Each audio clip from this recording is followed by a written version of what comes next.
Temas económicos en nuestra pantalla. ¿Cómo le va? Bienvenido. A partir de este momento revisamos titulares. Argentina cobra mayor impulso. La discusión en el país, una discusión económica acerca del proyecto impuesto a las grandes fortunas. También vamos a hablar en este programa de los efectos del acuerdo PEP Plus. ¿Recuerdan? El fin de semana, parece tan lejano, pero solo fue el fin de semana pasado cuando se conseguía este pacto buscando la estabilización del precio del crudo. China indicó que está muy preocupada por la suspensión de la contribución financiera de Estados Unidos a la Organización Mundial de la Salud.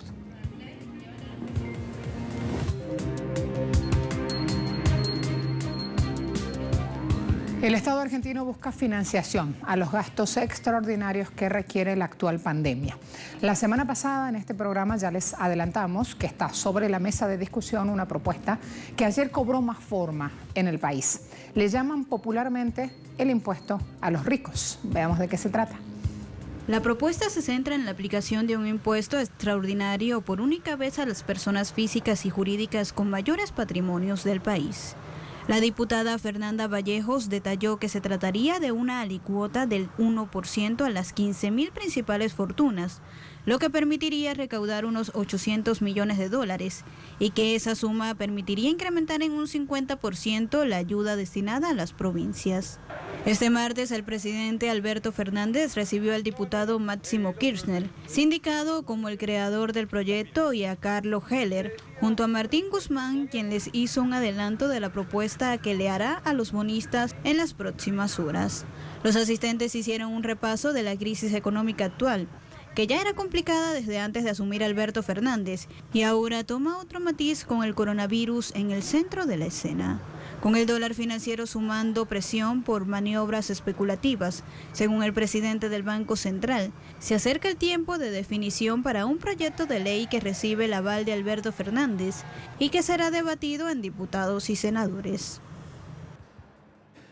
No estoy de acuerdo con un impuesto a la riqueza. Como era de esperar, así reaccionó el vicepresidente de la UIA, Unión Industrial Argentina. Daniel Funes de Rioja dijo que critica este proyecto de impuesto a las grandes fortunas impulsado por el gobierno y exigió que se incentive a que inviertan los que tienen capacidad de inversión.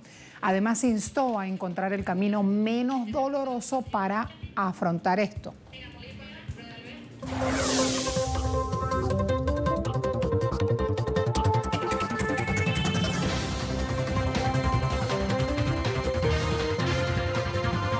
COVID-19 envía a Alemania a una recesión que durará hasta mediados de año.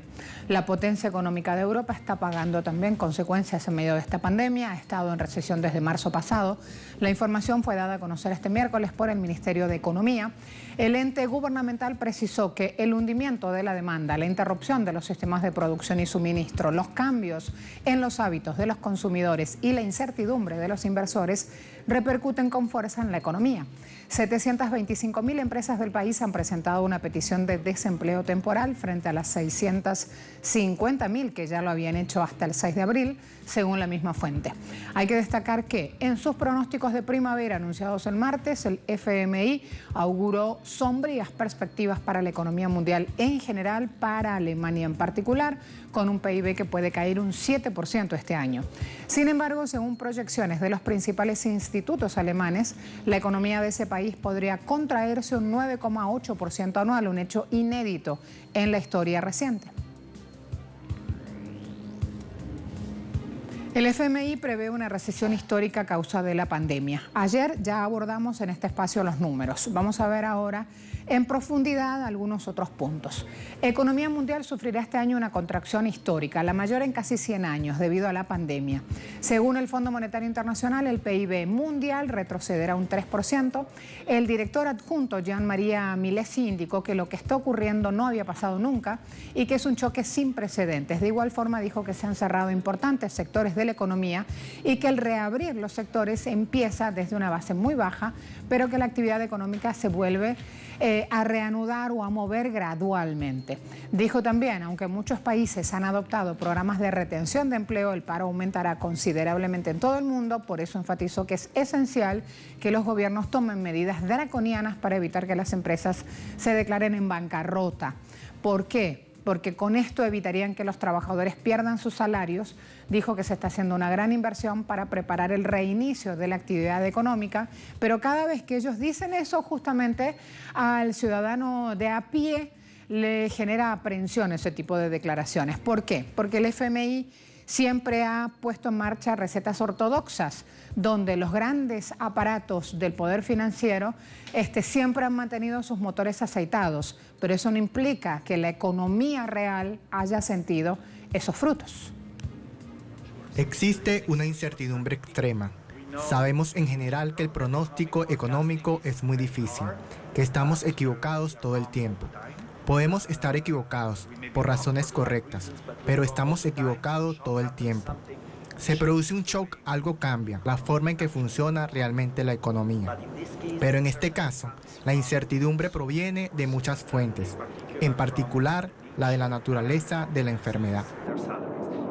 Va a ser extremadamente costoso y será extremadamente importante y extremadamente necesario. Realmente una inversión para conseguir la economía para reiniciar. Gita Gopinath, economista jefe del Fondo Monetario Internacional, dijo que si el virus está contenido y las economías pueden comenzar a operar nuevamente, el próximo año, el 2021, debería haber un repunte del 5,8%. Esto hace que el gran bloqueo sea la peor recesión desde la Gran Depresión y mucho peor que la crisis financiera mundial, suponiendo que la pandemia se desvanezca en la segunda mitad del 2020 y que las acciones políticas tomadas en todo el mundo sean efectivas para prevenir quiebras de empresas generalizadas, pérdidas de empleo prolongadas y tensiones financieras en todo el sistema. Proyectamos que el crecimiento global en 2021 se recupere al 5,8%. A la vuelta vamos a ver la reacción de China justamente frente al anuncio de Trump de quitarle pata financiera a la Organización Mundial de la Salud. Así que este tema a la vuelta de la pausa.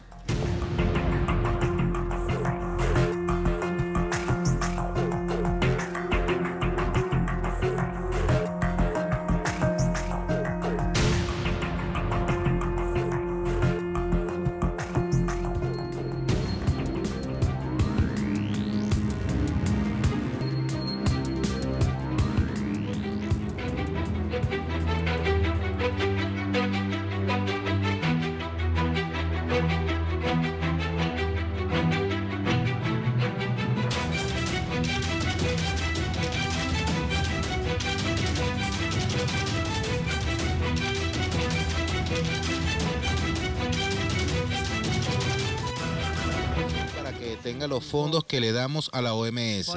Todo el mundo sabe lo que está pasando. Los impuestos pagados por norteamericanos proveen entre 400 y 500 millones de dólares por año a la OMS. En contraste, China contribuye con solo 40 millones de dólares al año e incluso menos. Como principales patrocinadores, los Estados Unidos tenemos el derecho de conocer la contabilidad total del organismo. Así fue como se dio a conocer la decisión del gobierno de Estados Unidos, suspensión de pago a la Organización Mundial de la Salud. Desde Beijing también hubo pronunciamiento, habló un portavoz del Ministerio de Exteriores, dijo que el país está seriamente preocupado por esta decisión asumida por Trump. China está seriamente preocupada por la decisión de Estados Unidos de suspender el pago a la Organización Mundial de la Salud, como la institución internacional más autorizada y profesional en el campo de la seguridad de la salud pública. La OMS desempeña un papel insustituible en la respuesta a la crisis mundial de la salud pública. La situación actual de la epidemia mundial sigue siendo sombría y se encuentra en un momento crítico. Esta decisión de los Estados Unidos debilitará las capacidades de la OMS y socavará la cooperación internacional en la lucha contra la epidemia afectará a todos los países del mundo, incluidos los Estados Unidos, especialmente aquellos vulnerables a la crisis. Instamos a los Estados Unidos a cumplir seriamente sus responsabilidades y obligaciones y apoyar a la OMS para liderar la cooperación internacional en la lucha contra la epidemia. China, como siempre, apoyará a la OMS y desempeñará un papel importante en la promoción de la salud pública internacional y contribuirá a la lucha contra la epidemia. Por su parte, el primer ministro de Australia, Scott Morrison, dijo en esta jornada que simpatiza con las críticas del presidente Trump a la Organización Mundial de la Salud, pero que Australia no dejará de financiar a la Agencia de Naciones Unidas. Recordemos que en el mes de enero, pocos días después de firmar un acuerdo comercial con China, el presidente Donald Trump elogió a ese país por la manera en la cual contuvo el virus. Ahora, cuando se le cuestiona su accionar sobre el sistema de salud estadounidense por la forma en que se ha propagado el virus, Trump elige poner en duda que China hubiera dicho o no la verdad, si lo hizo en el momento oportuno. Quiere achacarle justamente la culpa a China y a toda la OMS por la crisis sanitaria que ocurre en su propio país. Según reporta The Wall Street Journal, la decisión de Trump busca presionar al organismo para que contrate a más personal de Estados Unidos. Allí entonces las cuestiones. ¿Y por qué alarma esta decisión de Trump? Vamos a tener en cuenta también lo siguiente. Organización Mundial de la Salud, OMS, está formada por 194 Estados miembros, todos los que componen la Organización de Naciones Unidas, menos Liechtenstein.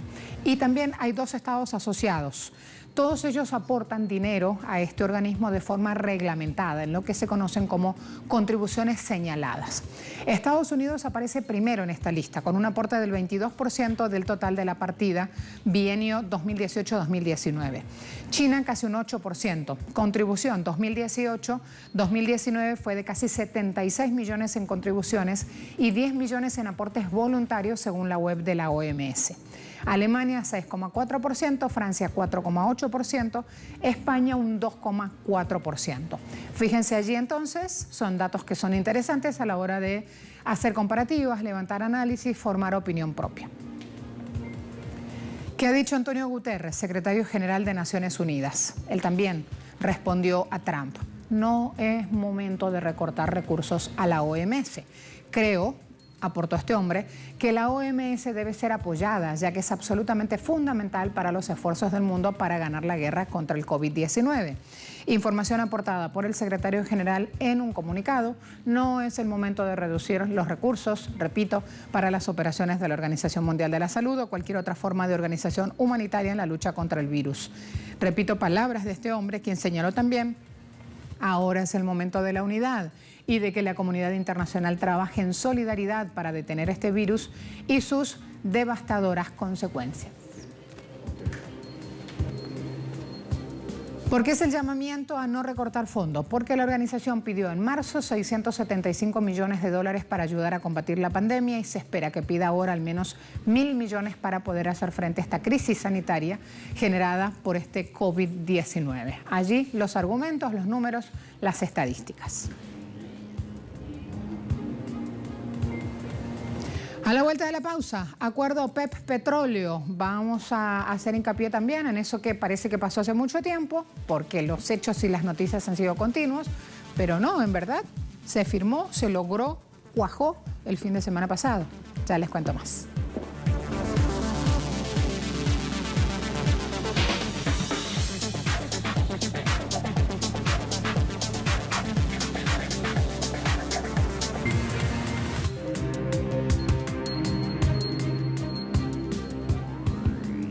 Jornada de lunes se produjo un repunte en el precio del crudo, provocado justamente por el acuerdo internacional para bajar producción, un acuerdo que se había pactado en el marco de este espacio de productores, algunos dentro de la OPEP y otros externos. Ese espacio se llama OPEP Plus.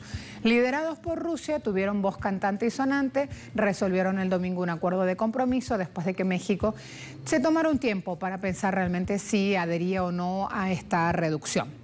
La cumbre, que se hizo en videoconferencia, acordó un recorte de 9,7 millones de barriles por día desde mayo, ligeramente por debajo de la reducción de 10 millones de barriles prevista anteriormente.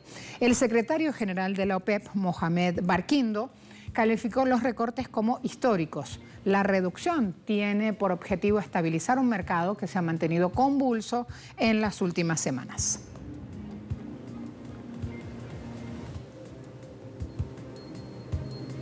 ¿Qué efecto tendrá entonces sobre el mercado petrolero este nuevo acuerdo? Vamos a ver las cosas. Para la experta en el Centro de Energía de la Escuela de Gestión Skolkovo de Moscú, Ekaterina Gruchevenko, los nuevos recortes petroleros acordados por la OPEP Plus beneficiarán al mercado. Señaló que en términos generales se puede calificar positivamente el acuerdo, aunque en teoría se podría reducir más, pero para muchas partes del mercado es difícil desde el punto de vista técnico. De igual forma, indicó que la estabilización del mercado tomará tiempo, será un proceso largo y mucho dependerá de la demanda y el nivel de agotamiento de las capacidades de almacenamiento. La experta también dijo que los acuerdos de la OPEP Plus y el G20, así como las cuarentenas, no curarán la enfermedad, pero ayudarán a alargar sus consecuencias y darán la oportunidad para quitar los bloqueos en las mayores economías mundiales y eliminar los excesos petroleros almacenados. La experta también dijo que los acuerdos de la OPEP Plus y el G20, así como las cuarentenas, no curarán la enfermedad, pero ayudarán a alargar sus consecuencias y darán la oportunidad para quitar los bloqueos en las mayores economías mundiales y eliminar los excesos petroleros almacenados.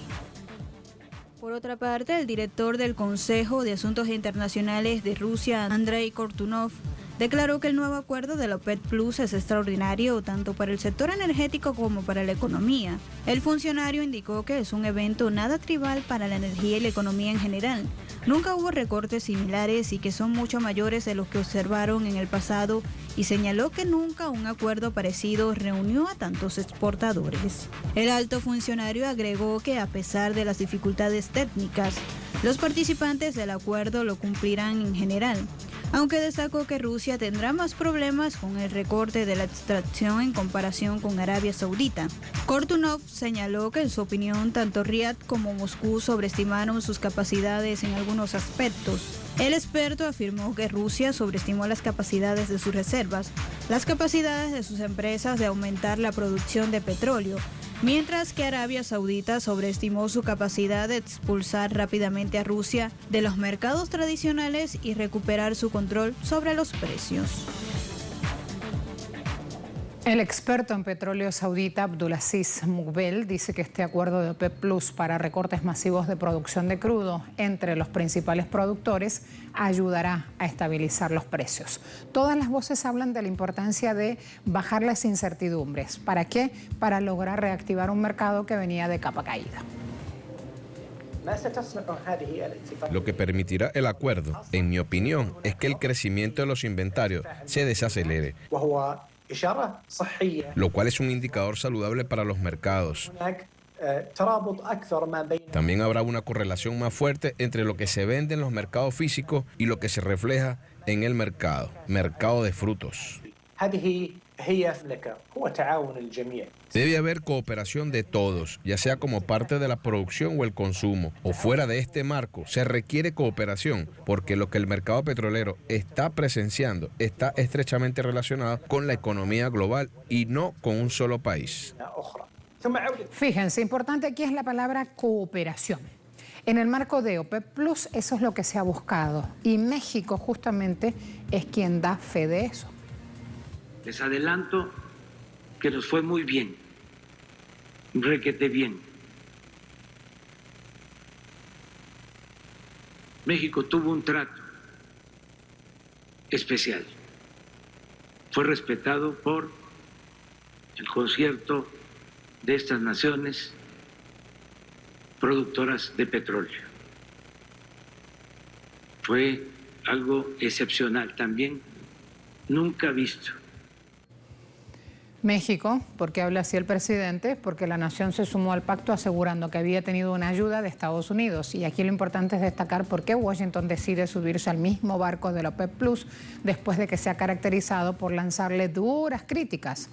La realidad es que varias compañías de Estados Unidos han cerrado sus pozos en medio de la caída de la demanda y en medio de la caída de los precios del crudo. Recuerden que para el fracking necesitan arriba de $40 de precio de barril para poder operar con ganancias holgadas. El diario The Wall Street Journal citó a distintos representantes de la industria. Texland, por ejemplo, decidió cerrar 1.211 pozos petroleros y parar la extracción para el mes de mayo. Continental Resources, que opera en Oklahoma y en Dakota del Norte, comunicó que bajaría producción en abril y mayo de este año en un 30%. Lo mismo Parsley Energy en Texas, que cerró unos 150 pozos que producían en total 400.000 barriles al día. Finalmente, la nota de Wall Street Journal indica que las tuberías y los almacenes de petróleo están llenos, mientras que los bajos precios de materias primas provocan pérdidas financieras en estas compañías. Todo esto nos lleva a entender qué es lo que hizo entonces Trump con su postura.